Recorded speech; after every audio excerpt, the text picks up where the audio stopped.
बताया है। इसमें सभी जो आचार्य है यानी आचार्य चरक, आचार्य सुश्रुत और आचार्य वाग्भट, इन्होंने अपनी अपनी संहिताओं में दिनचर्या के बारे में बहुत ही विस्तृत वर्णन हमें बताया है। वाग्भट ऋषि कहते हैं, ब्राह्मी मुहूर्ते उत्तिष्ठे स्वस्थो रक्षार्थम आयुषः, यानी जो लोग ये चाहते हैं कि वो हमेशा स्वस्थ रहे, हमेशा निरोगी रहे, तो उन्होंने अपनी आयु की रक्षा के लिए है प्रातः ब्राह्म मुहूर्त में उठना चाहिए। तो ब्राह्म मुहूर्त यानी क्या? तो ब्राह्म मुहूर्त यानी सूर्योदय के पहले का 1.5 घंटा। अब देखिए ऋतु के हिसाब से भी सूर्योदय अलग अलग समय पे हो सकता है, तो इसमें भी जो समय है वो 4 से 5:30 बजे का है, तो ये समय उठने के लिए सबसे अच्छा है। वाग्भट ऋषि आगे कहते हैं, शरीर चिंता निर्वर्त्य कृत शौच विधिस्तता, यानी शरीर की चिंताओं से मुक्त होके मैं उठने योग्य हूँ या नहीं हूँ, इस तरह का विचार करके उठ जाना चाहिए। और सबसे पहले उन्होंने शौच विधि बताई है, यानी मलमूत्र का त्याग, मलमूत्र का विसर्जन करने के लिए बताया है। अगर आप स्वस्थ है, आपका अग्नि अच्छा है, आपका पचन अच्छा है, यानी रात को आपने जो खाया है उसका भी पचन अच्छी तरह से हो गया है, तो सुबह उठते ही आपको मल वेग जरूर आएगा, मल त्याग करने की इच्छा होगी, और ये स्वस्थ व्यक्ति का ही लक्षण है। तो उठते ही सबसे पहले उन्होंने शौच विधि बताया है, और उसमें भी उठते ही 5 मिनट में अंदर और 5 मिनट में बाहर, यानी जल्दी से ये क्रिया भी होनी चाहिए। जनरली यही बताया जाता है कि आयुर्वेद में वाग्भट ऋषि ने सुबह उठते ही उषापान करने के लिए यानी उठते बराबर पानी पीने के लिए कहा है, लेकिन आयुर्वेद की संहिताओं में ऐसा उल्लेख नहीं है। यहाँ तक कि ये भी बताया जाता है कि जो मुंह की लार है यानी जो सलाइवा है वो अंदर जाने के लिए दांत साफ करने के पहले आपने ये पानी पीना है, तो इस तरह का भी कोई उल्लेख नहीं है।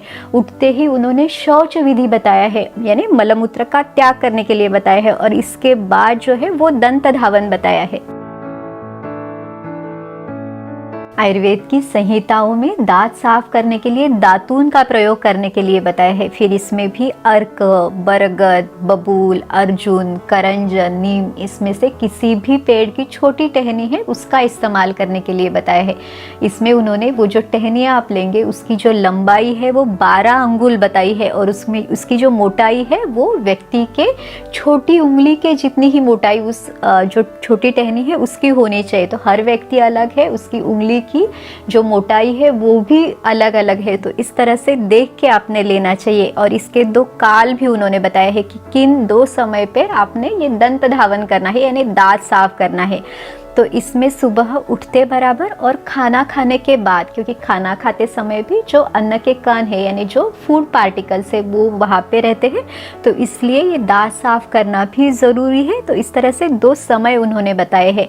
और ये जो टहनी है जब आप इसका दातून के रूप में आप जब इसका इस्तेमाल करते हैं तो उसका जो अगला वाला जो पार्ट है, सामने का जो हिस्सा है, उसको अच्छी तरह से चबा के या फिर कूट के फिर ही उससे आपने दातून करना है, नहीं तो फिर इससे आपके मसूड़ों में इंजुरी हो सकती है, ये लग सकता है। और इसमें भी ये जितने भी पेड़ है उसका जो स्वाद है वो कसेला या फिर हल्का सा जो तीखा है या कड़वा स्वाद है, तो यही दांत साफ करने के लिए ज़रूरी है। यहाँ पे मीठा स्वाद नहीं होना चाहिए। तो इस तरह से आयुर्वेद की संहिताओं में दातून का वर्णन हमें मिलता है। दातून की जगह दांत साफ करने के लिए आप दंतमंजन का भी इस्तेमाल कर सकते हैं, लेकिन सिर्फ यही देखना है कि उसका स्वाद भी जो हल्का कसेला या फिर कड़वा या फिर तीखा हो, तो ये स्वाद हमारे लिए अच्छा है, दांतों के लिए अच्छा है, उसमें मीठा स्वाद ना हो, तो सिर्फ ये देखना है। फिर चाहे वो दंतमंजन फिर काले रंग का हो या लाल हो या फिर भूरे रंग का हो, तो कोई भी दंतमंजन आप इस्तेमाल कर सकते हैं। उसमें एक और सावधानी आपने लेनी है कि जैसे आप दंत मंजन कर रहे हैं तो उसके लिए जो इंडेक्स फिंगर है उसका इस्तेमाल ना करें, क्योंकि जब भी इस उंगली से दांत साफ किए जाते हैं तो उसका दबाव दांतों पर या मसूड़ों पर ज़्यादा पड़ता है। तो आयुर्वेद के अनुसार जो बीच की उंगली है यानी जो मध्यमा उंगली है उसका इस्तेमाल करना है, और उसमें भी उन्होंने जो पोजीशन बताई है तो उसमें बैठकर और जो हाथ है उसको दोनों घुटनों के बीच में लेके फिर हमने जो दांत है वो साफ करने चाहिए। तो इसके पीछे भी साइंस है। अब देखिए, अगर हाथ इस तरह से रखकर अगर आप दांत साफ करते हैं तो इसका ज़्यादा दबाव दांतों पे आएगा, लेकिन जब हम घुटनों के बीच में हाथ को रख के दांत साफ करते हैं तो ये दबाव भी ज़्यादा नहीं आएगा और इस उंगली का, इसकी लेंथ भी ज़्यादा है तो ये पीछे तक जाके दांतों को अच्छी तरह से ये साफ करेगी। तो इस तरह से बहुत ही साइंटिफिकली उन्होंने बताया है। और आजकल यही देखा जाता है कि लोग दांत साफ करते समय घूम के फिर यानी एक जगह खड़े होके भी वो साफ नहीं करते, थोड़ा इधर उधर घूम के भी वो दांत साफ करते हैं। तो एक जगह बैठकर आराम से आपने ये क्रिया करनी है। आयुर्वेद की संहिताओं में दत्वन का निषेध भी बताया है, यानी व्यक्ति के शरीर में कौन सी ऐसी अवस्था हो जिसमें उन्होंने दांत साफ नहीं करना है, तो ये भी आप देख सकते हैं। चरक और सुश्रुत ऋषि ने जो सोने, चांदी या फिर तांबे की शलाका है, जिसे आज हम टंग क्लीनर कहते हैं, उसे जीभ को भी साफ करने के लिए बताया है। मुख शुद्धि के बाद संवीर अंजन लगाने के लिए उन्होंने बताया है। अंजन यानी सुरमा है, तो सुरमा अपने रोज आँखों में लगाना है। यहाँ तक कि हफ्ते में एक बार रसांजन का प्रयोग करने के लिए बताया है। देखिए, आँखें जो है वो अग्निगुण प्रधान है, यानी तेज प्रधान इंद्रिया है, तो इसे कफ से बचाना पड़ता है। इसीलिए उन्होंने अंजन का प्रयोग करने के लिए कहा है। और अंजन यानी काजल घर पे आप कैसे बना सकते हैं, इस पर भी हमने वीडियो बनाया है, उसे भी आप देख सकते हैं। अंजन के बाद नस्य करना है, यानी नावन कर्म, नस्य कर्म उन्होंने बताया है। तो इसमें भी प्रतिमर्श नस्य करना है, यानी तेल या घी की 2-2 बूंदे नाक में डालनी है। इस पर भी वीडियो है, आप देख सकते हैं। उसके बाद उन्होंने गंडूश यानी ऑयल पुलिंग बताया है। ऑयल पुलिंग पर भी एक डिटेल वीडियो है, तो वो भी आप देख सकते हैं। देखिए, आयुर्वेद में दिनचर्या का बहुत ही विस्तृत वर्णन हमें मिलता है, तो ये चीज़ें हमने ऑलरेडी अलग अलग वीडियोस में आपको डिटेल में बताई है, तो इसलिए हम यहाँ पे इसे स्किप कर रहे हैं, नहीं तो फिर ये वीडियो बहुत ज़्यादा लंबा हो जाएगा। गंडूश के बाद तांबूल सेवन विधि बताई है, यानी जो तांबूल है यानी जो पान है उसे खाने के लिए बताया है। इससे मुंह की शुद्धि हो जाएगी और इसके साथ ही खाना खाने की इच्छा होगी, यानी खाना खाने का मन होगा, मुंह की अच्छी तरह से सफाई होगी। तो इस तरह का जो पान है उसमें क्या क्या डालना है, तो उसमें जावित्री है, जायफल है, लौंग है, कपूर, कंकोल या फिर कत्था चूना भी आप उसमें डाल सकते हैं। ये जो पान है ये खाने के बाद भी आपने लेना है, इससे जो खाना खाया है उसका पचन भी अच्छा होगा और मुंह की जो शुद्धि है, मुंह का स्वाद बढ़ने में भी मदद होगी। इसके बाद दिनचर्या में अभ्यंग का वर्णन बताया है। अभ्यंग का तो बहुत ही ज़्यादा महत्व आयुर्वेद में है, तो इसमें श्लोक बताया है, उसमें कहा गया है अभ्यंगम आचरेत नित्यम स जराश्रमवातः दृष्टि प्रसाद पुष्ट्यायु स्वप्न सुत्वत दार्ढ्यकृत। इसका मतलब क्या है, अभ्यंगम आचरेत नित्यम, हमें हर रोज़ अभ्यंग, हर रोज़ तेल की मालिश करनी है। तो इसके फायदे आपको क्या क्या मिलेंगे, जरा यानी बुढ़ापा देर से आएगा, आपकी जो थकान है शरीर की वो दूर होगी। अभ्यंगम आचरेत नित्यम स जरा श्रम वातः, वात यानी ये शरीर में वात दोष को कम करेगा। इसके साथ ही दृष्टि यानी ये आँखों के लिए बहुत अच्छा है, हमारी त्वचा के लिए अच्छा है, यानी बहुत सारे फायदे आपको अभ्यंग से मिलते हैं। तो ये अभ्यंग हमने हर रोज़ करना है। अगर आप पूरे शरीर पर भी तेल नहीं लगा सकते तो 3 ऐसे स्थान उन्होंने बताए हैं, तो उसमें भी सिर पे लगाने के लिए या फिर कानों में डालने के लिए और फिर पादाभ्यंग यानी पाँव के तलवों में लगाने के लिए बताए हैं। तो यहाँ पे भी तो अभ्यंग ज़रूर करना चाहिए।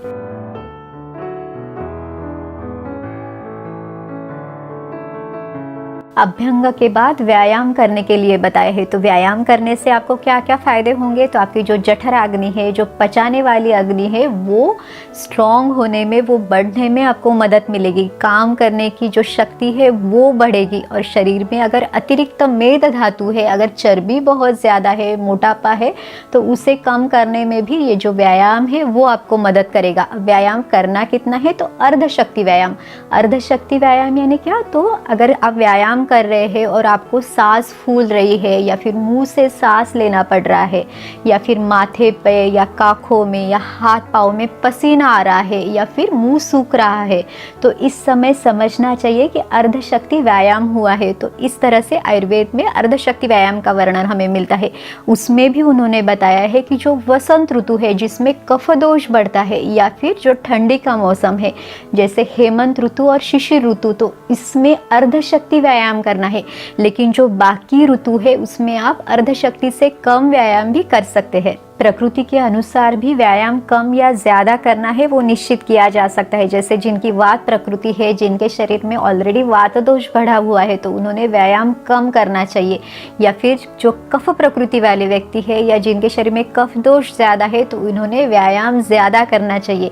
यहाँ तक कि अगर किसी को बहुत ज़्यादा यानी उनका काम ही बहुत ज़्यादा मेहनत का है, या फिर कोई काम करने से वो बहुत ज़्यादा थक गए हैं, तो इस अवस्था में व्यायाम नहीं करना है। व्यायाम के बाद उद्वर्तन यानी उपटन करने के लिए बताए हैं। तो उपटन करने के क्या क्या फायदे हैं? तो इससे शरीर को मजबूती आएगी, शरीर की जो त्वचा है वो सुंदर होने में मदद होगी, या फिर जो अतिरिक्त मेद धातु है, जो कफ है, उसको कम करने में ये मदद करेगी। तो इसमें आप क्या क्या इस्तेमाल कर सकते हैं? तो जैसे जौ का आटा है, या फिर चने का आटा है, या फिर जो सरसों है उसको पीस कर उसमें फिर तेल और थोड़ी हल्दी मिला के उससे आप उद्वर्तन यानी उपटन कर सकते हैं। उपटन के बाद स्नान करना है यानी नहाना है। तो इसके क्या क्या फायदे हैं? तो ये जठराग्नि को बढ़ाने वाला है, इसके साथ ही ये वृष यानी वीर्यवर्धक है, आयु को बढ़ाने वाला यानी लंबी उम्र देने वाला है, इसके साथ ही उत्साह को बढ़ाने वाला है, थकान को दूर करने वाला है। सिर्फ नहाने में जो आप पानी इस्तेमाल करेंगे उसका टेम्परेचर कितना हो तो वो भी बताया है। तो गर्दन के नीचे अपने गर्म पानी या फिर गुनगुने पानी का आप इस्तेमाल कर सकते हैं, लेकिन सिर के ऊपर कभी भी गर्म पानी का इस्तेमाल नहीं करना है। इससे बालों की और आँखों की शक्ति कम होती है, इस तरह से बताया है। अगर आपको बालों के ऊपर लेना है तो हल्का गुनगुना पानी भी आप ले सकते हैं।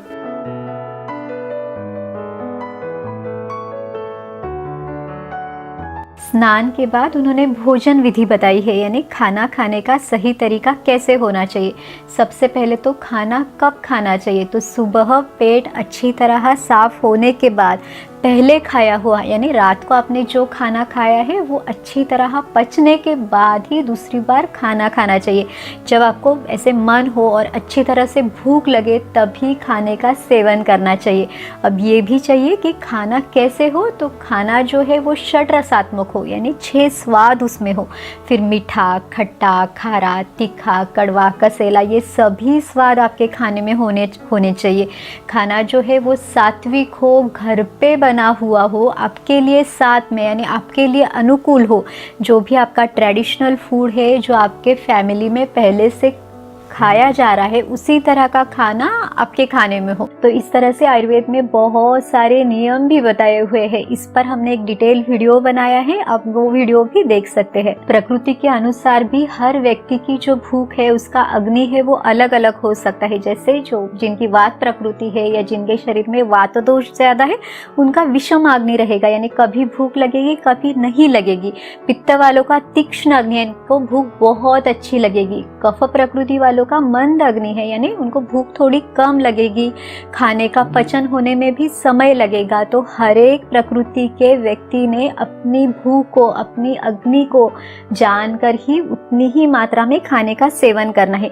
इसके साथ ऋतु का विचार भी बहुत आवश्यक है। अब देखिए, जैसे हेमंत ऋतु है, तो हेमंत ऋतुचर्या में भी बताया है कि उस ऋतु में अग्नि जो है, जो जठराग्नि है, वो प्रदीप्त रहती है। तो सुबह सुबह ही आपको भूख लग जाएगी, लेकिन जब भी आपको भूख लगती है तो उस समय पे आपने खाना चाहिए। एक सिंपल सा रूल फॉलो करना है कि जब भूख लगी है तो खाना खाना है, और जब प्यास लगी है तो पानी पीना है। पानी पीने के बारे में भी बहुत सारे नियम आयुर्वेद में बताए गए हैं। तो देखिए, सुबह से लेके शाम तक आपको जितनी प्यास है, प्यास के अनुसार ही आपने पानी पीना है। कभी भी गिन के पानी या इतना लीटर पीना है, बिना प्यास के पानी पीना है, ऐसे कभी नहीं करना है, क्योंकि हर व्यक्ति की प्रकृति अलग है। वो जहाँ पे रहता है वो वो देश अलग है, मौसम अलग अलग है, तो किसी के भी लिए एक नियम नहीं हो सकता। सिर्फ एक ही नियम हो सकता है कि जितनी आपकी प्यास है उसके अनुसार ही आपने पानी का सेवन करना है।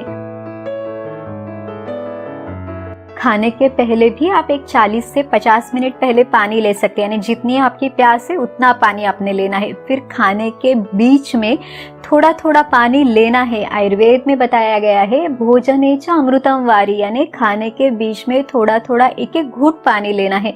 कुछ लोग खाने में बिल्कुल ही पानी नहीं रखते, तो आपने लेना है, ये अमृत के समान बताया हुआ है। और फिर जब आपका खाना हो गया तो थोड़ी देर फिर रोक देना है। तो जीर्णे वारी बलप्रदम, यानी जब भोजन का पचन होने लगे अच्छे से उसके बाद लेना है।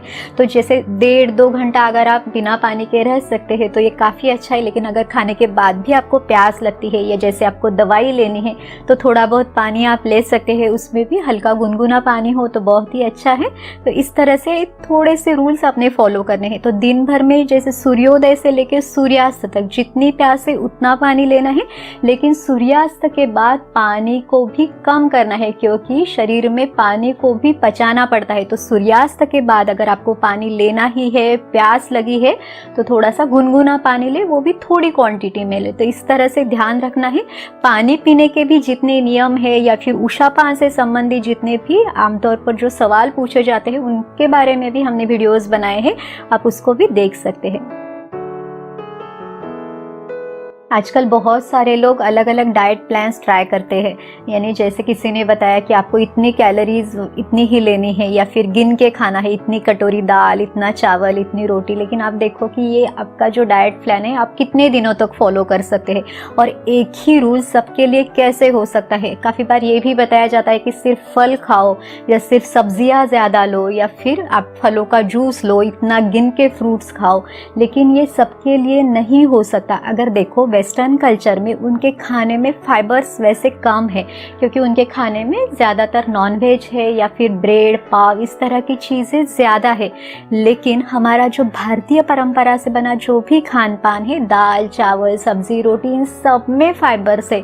तो हमें अलग से ऐसे सैलड बाउल भर भर के सैलड खाने की ज़रूरत नहीं है। फल भी अच्छे हैं, लेकिन हर एक का बैलेंस करना ज़रूरी है। आप सिर्फ फल खाने लगे या जूस लेने लगे तो ये सब डिस्टर्ब हो जाएगा। तो आयुर्वेद के अनुसार हर व्यक्ति की प्रकृति अलग है, ऋतु अलग है, देश अलग है, सब कुछ अलग है। तो हर एक के लिए नियम भी अलग अलग हो सकते हैं। तो उनके अनुसार ही आपने आपका जो खाना है उसकी निश्चिती करनी चाहिए। अब देखिए आयुर्वेद में दिनचर्या में तो एक जनरल गाइडलाइंस दी हुई है, लेकिन ऋतुचर्या में भी हर ऋतु में हर मौसम में आपने खान पान कैसे रखना चाहिए तो वो भी बताया है। हमने ऋतुचर्या के बारे में भी बहुत सारे वीडियोस बनाए हैं, आप वो भी देख सकते हैं। तो इसमें अपने प्रकृति के हिसाब से आपने जो आपके वहाँ पे नज़दीकी जो भी आयुर्वेद चिकित्सक हो उनकी राय भी आप ले सकते हैं। आयुर्वेद में खाने के बाद आप वाम कुक्षी ले सकते हैं, यानी थोड़ी सी एक जो पावर नैप है उस तरह से आप 15-20 मिनट सो सकते हैं। वाम कुक्षी यानी लेफ्ट लैटरल पोजीशन पे आप सो सकते हैं, लेकिन ये छोटी सी नैप हो सकती है। जनरली आयुर्वेद में दिन में सोने के लिए मना किया गया है, लेकिन हाँ कुछ ऋतु में जैसे ग्रीष्म ऋतु है जिसमें रातें छोटी होती है तो इसमें आप दिन में सो सकते हैं। या कुछ ऐसी भी जो शरीर की भी कुछ ऐसी कंडीशंस रह सकती है जिसमें दिन में सोना चल सकता है। तो हर व्यक्ति के अनुसार ये नियम बताए गए हैं। दिन में सोना या दिवा स्वाप के बारे में भी वीडियो है, अगर आप इसके बारे में डिटेल इन्फॉर्मेशन चाहते हैं तो आप वो वीडियो भी देख सकते हैं। सभी लोग यही चाहते हैं कि उनको सुख मिले, लेकिन सुख की प्राप्ति धर्म के बिना नहीं हो सकती। तो आयुर्वेद के अनुसार धर्म के कार्य में हमेशा तत्पर रहना चाहिए।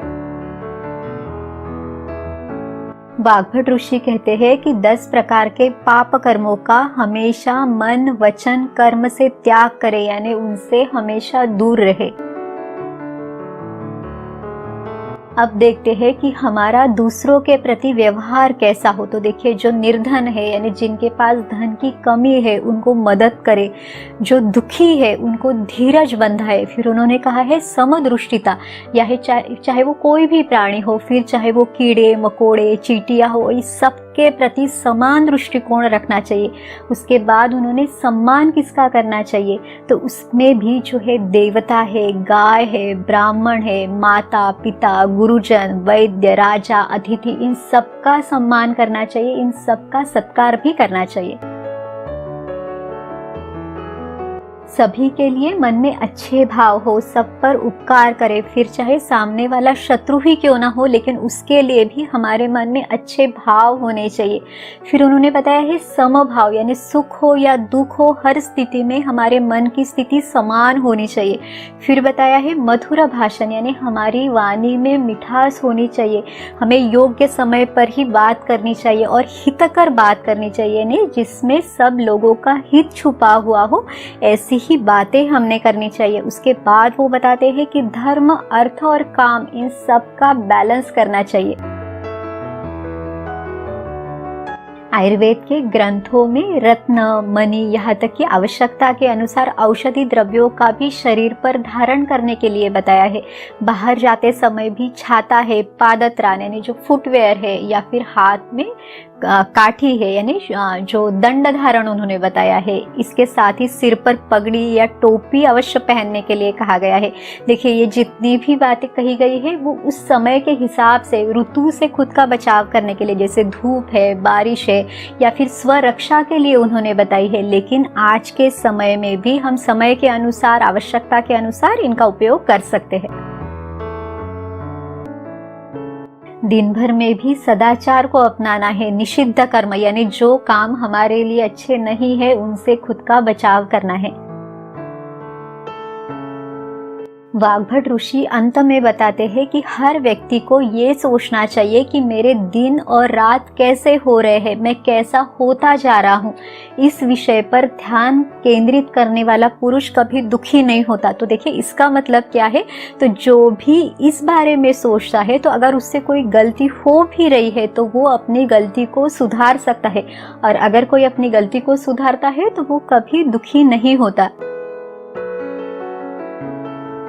इस तरह से आयुर्वेद में बताई गई दिनचर्या जो है वो ना सिर्फ इस जीवन में बल्कि हमारे अच्छे कर्म के कारण परलोक में भी लाभदायक है। देखिए, आयुर्वेद में चतुर्विध पुरुषार्थ बताए हैं, धर्म, अर्थ, काम और मोक्ष। तो इन सब के प्राप्ति का उपाय भी आयुर्वेद में बताया गया है। उम्मीद है आप आयुर्वेद की दिनचर्या को जरूर अपनाएंगे। आपके मन में कुछ सवाल भी जरूर आएंगे कि इतनी सब बातें हैं, ये हम एकदम से कैसे करेंगे, इतना समय किसके पास है। तो देखिए, जो छोटी छोटी बातें हैं, जैसे सुबह जल्दी उठना है, या फिर जैसे व्यायाम है, अभ्यंग है, नस्य है, कवल या गंडूश है, तो आप ये आराम से कर सकते हैं। अगर अभ्यंग के लिए भी पूरी तरह से आपके पास समय नहीं है, तो जैसे उन्होंने 3 स्थान बताए हैं कि वहाँ पे जरूर करना है, तो इस तरह से कर सकते हैं। पूरे शरीर पर अगर आपको तेल की मालिश करनी है, तो जिस दिन आपकी छुट्टी है या फिर आप थोड़ा रिलैक्स है, उस समय पे आप कर सकते हैं। किसी भी नई आदत को अपनाने में थोड़ा समय लगता है, लेकिन अगर आप हमेशा स्वस्थ रहना चाहते हैं, बीमारियों से खुद का बचाव करना चाहते हैं, तो दिनचर्या सबसे उत्कृष्ट उसके लिए आपको हेल्प कर सकती है। दिनचर्या भी और ऋतुचर्या भी, क्योंकि ऋतुचर्या में भी उस ऋतु के अनुसार आपने क्या बदलाव करने हैं वो भी बताया जाता है। तो उम्मीद है आप इन सब चीज़ों को ज़रूर अपनाएंगे, और इसके बाद आपको कैसे लगा, आपके अनुभव क्या है, वो भी हमें ज़रूर बताइए। अगर आपको ये वीडियो अच्छा लगा तो लाइक, शेयर और सब्सक्राइब कीजिए, और अगर आपने नोटिफिकेशन बेल को ऑन नहीं किया है तो वो भी कीजिए, ताकि नए वीडियो के अपडेट्स भी आपको मिले। फिर मिलेंगे अगले वीडियो में। आयुर्वेद को अपनाइए, स्वस्थ रहिए। नमस्कार।